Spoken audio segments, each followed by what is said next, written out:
Hello,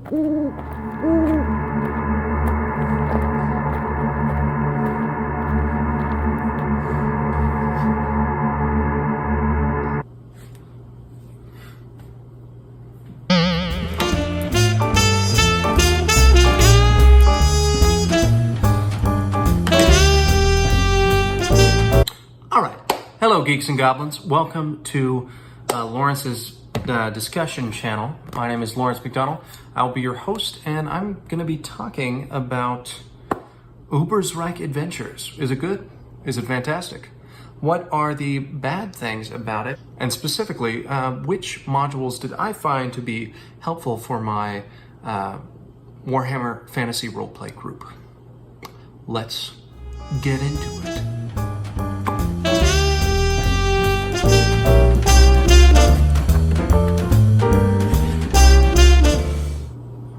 All right. So one of the things I appreciate with every Cubicle 7 book is the fact that they really use the inside cover. Here we have kind of a generic map of the Reichland, but it's definitely helpful mid-scenario when your players are off on a tangent to just kind of bring this back towards the front. It's easy flipping back and forth. I try and keep my role-playing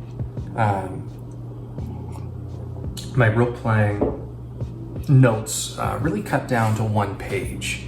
But as we turn in, the first scenario they have in this book is if looks could kill. Right here we have the credits for each module. So starting with if looks could kill, this definitely feels quite a bit like a railroad. It's definitely a beginner adventure. If you are a new GM, I would encourage you to try this before the starter set. In the starter set, you have definitely a railroad. One thing leads to the next until eventually you open yourself up into UBERSREIK's kind of sandbox environment. But for here, if looks could kill, since it's just outside of the city, it'd be a fitting adventure before the game begins. Got a little sticky here. I definitely enjoy these types of tabs just because they don't damage the book and it helps for important information.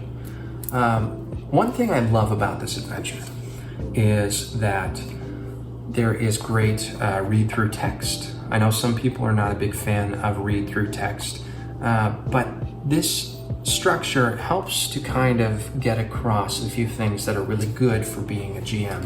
What type of smells to do. I'm not going to spoil the adventure too much.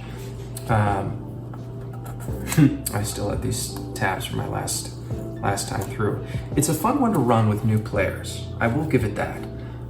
Mainly because, given the fact that it doesn't give a lot of options to be a derail, you can do this as a pretty decent one-shot. Your first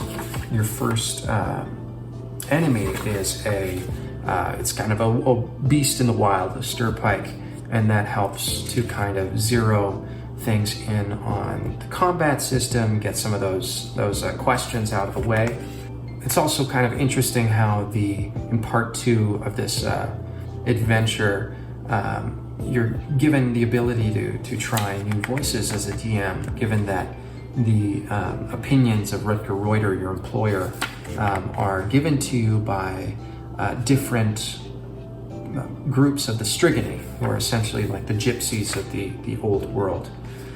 Again, the map is pretty simple. Your adventure mainly takes place in this area, this map of the camp. What's nice about having things kind of this clustered together, it helps kind of keep things clear in your mind.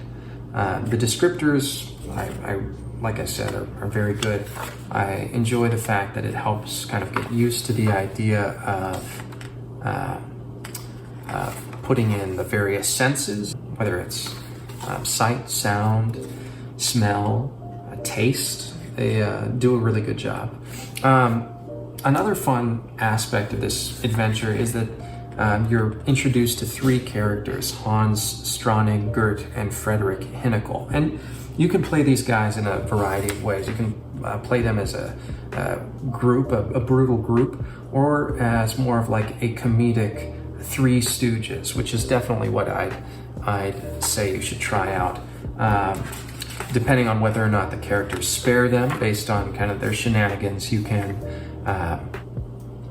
bring them back again and begin to have those types of characters in a campaign with a group of people that just keep coming up. And every time you hear those, like the trademark maybe voice of Hans, followed up by the voice of Gert and Fred, your characters will groan because they know exactly who is coming up on their trail. So I'd encourage you to run more of the comedic route, and hopefully your party isn't a bunch of murder hobos. Anyway, with a lot of these modules coming out of Cubicle 7, they connect the various modules up with the Enemy in Shadows campaign, or the Enemy Within campaign in particular. Right here it says Enemy in Shadows, and that's the first volume for the renowned Enemy Within campaign. But this is something that I really do appreciate, because there are some groups who I haven't taken on this adventure, and it is a favorite of mine. Again, these characters, Hans, Stronnig, Gert, and Fred, are just hilarious. They're really fun to play, and to kind of bring up that flavor in a grim world such as the old world in Warhammer. This is very nice. But these connected portions are very, very helpful. And as a new GM, you will find that kind of these tie-ins, these paragraph tie-ins, you can place them anywhere. So if you bring in a new character on this adventure, if you bring in a new character on If Looks Could Kill, I've copied a character of who keeps kind of following up, a mentor character based off of Conan. So I call him the Black Corsair, and he's been leading my players on what may or may not be a wild goose chase. But it's a great motivator. It's a good tool to be able to emulate the kind of descriptors in here, where you can expand upon a story and really add your own flavor so that it'll never be the same again.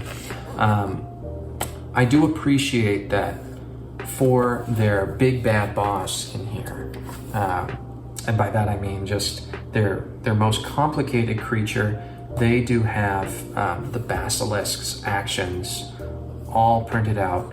They have the handouts perfectly right here, a good printable page, and of course this book does lie flat, which is nice. Or it has a sturdy enough spine that it lies well. All right, so the second adventure, The Madmen of Gottheim. I just recently ran this. I had a Slayer in my party who dealt 45 damage in one shot to the unfortunate Jabberslithe, which is the main kind of antagonist in this module. You have essentially these players, they approach Gottheim. It's a farming community, and they are attacked by maddened villagers who essentially they've undergone serious trauma because a chaotic beast has broken into their town, killed many people, laid waste to their town. And throughout the module, you essentially have these moments where you can help dissuade the characters of this town, the NPCs, from committing insane acts, whether it's break the levee and flood the town, whether it's overstuffing their furnace, and so it's just a all-around great module.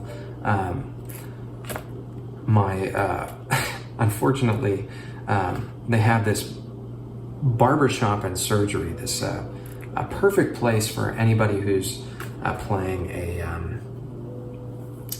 a herbalist, and yet my herbalist was not present, and so they missed out on quite a decent amount of loot, in-game loot. Let's see.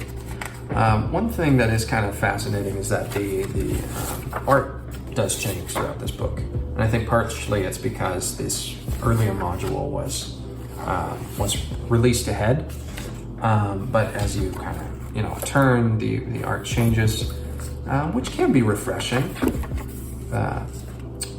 Then of course, new tips of how to shake things up. If you're running this module several times, it can help to have this kind of variety interplayed, as well as just good descriptors, figuring out how a Jabberslythe can move. For some fantasy creatures, there isn't a lot of knowledge on their tactics in game, and this type of stuff can definitely help for like, see, these, it says here that the character traits help the Jabberslythe move around quickly, and it's a bloated beast, and yet it can move incredibly fast, and it's figuring out how to act on that speed. If you have any tabletop figures, this is a great boss to have figures with, because like I said, unfortunately for my campaign, my Slayer dealt 45 damage in one hit, yeah. So now the Heart of Glass. This is a fairly fun module. Since I've given more details about the previous ones, I'm not going to get too into the plot line of this. But there's like a chaos cult involved, and it's pretty interesting. Kind of a Cornish flavor, which is always nice. Having cultists, one thing I appreciate about Warhammer Fantasy Roleplay, and have always appreciated, is that the different chaos gods allow for a lot of variety, as opposed to, oh no, it's another cultist, summoning this or summoning that. It's like, no, this is a cultist that is chained to this particular evil deity, and they have like a specific new compulsion or vice, which kind of comes out in their anything from their objectives to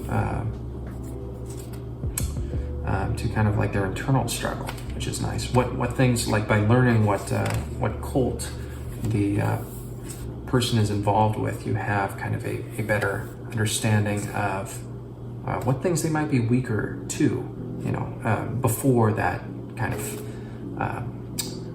before that dramatic reveal happens. So when you're playing as a cultist who has not yet been discovered, you can begin to shade and flavor their personality with those kinds of traits. But yes, again, the art has changed once again. Let's see, there we have a wonderful representation of the skull of a Jabberslythe. So if your character does manage to kill one, my Slayer is currently using one of its horns as a oversized drinking horn. But that's definitely a good mock-up, or maybe if you're into creating things, that would be a great mounted head on any gamer's wall. Now we come to Slaughter in Spitfield. Slaughter in Spitfield is a great adventure for anyone dealing with a plague, especially if it's an induced plague. What I suggest is if you have a different adventure, this one is a specific one that I wouldn't put in UBERSREIK per se. I'm not one to live in any city for long. As a GM, I try and have enough flavor to push my, or gently kind of move my players and throughout the world, throughout the old world, just because it's so rich. City dwelling adventures can be fun, but what is nice is that each of these city adventures can really happen in any city.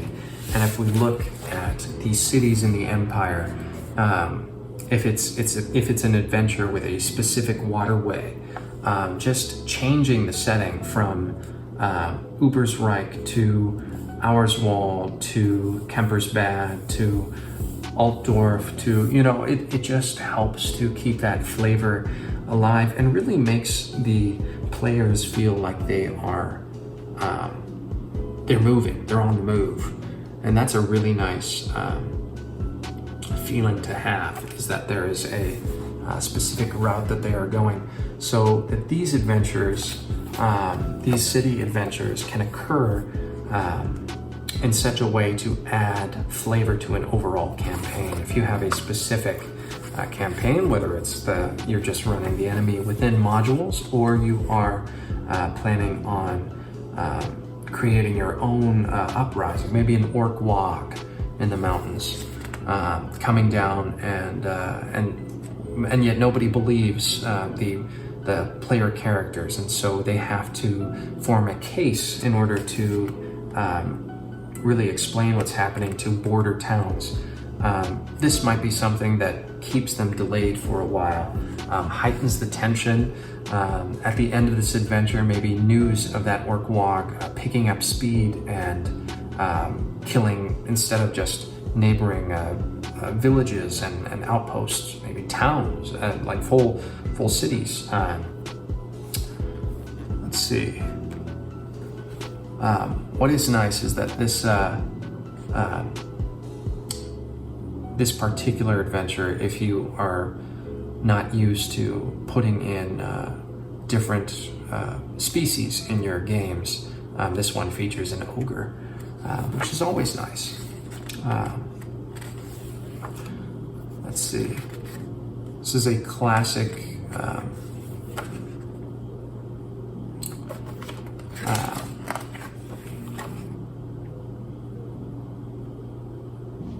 I mean, it's really good. I really do enjoy this adventure. I think I'm going to run it again with a new group, so just in case any of them are listening, I'm not going to give away too much. Bait and Witch. It's not my favorite, but I will say that what it does do is it kind of highlights how certain spellcasters are illegal, that there's a danger to wielding magic, and that you might have a sanctioned witch hunter come after you in order to kind of put Inquisition of Fire underneath your tootsies. So I do enjoy that component really gets highlighted in this adventure. But again, it's not as, and I believe this is the new adventure specific to this book, The Guilty Party. So I'm not going to share anything about this specific adventure because I believe that, I find it pretty fun, and it's just given that it is specific to this book, I wouldn't want to do that to Dave Allen. All in all, I'd say that UBERSREIK Adventures is a very good collection. The content is there. The handouts are in a really nice place. They make use of the inside cover. They are you know, it's just another top quality job by Cubicle 7, and I am very pleased to have it in my collection. Well, thank you for listening to my review of UBERSREIK Adventures. So for this channel, what I'm planning on doing is having quite a few of painting tutorials. I enjoy kind of quick methods of getting minis painted and on the tabletop. I figured that this would be a good way for me to get motivated to paint more, as well as motivate you to paint more as well, so that we GMs can do what needs to be done. So now, all you geeks and gamers out there, go forth and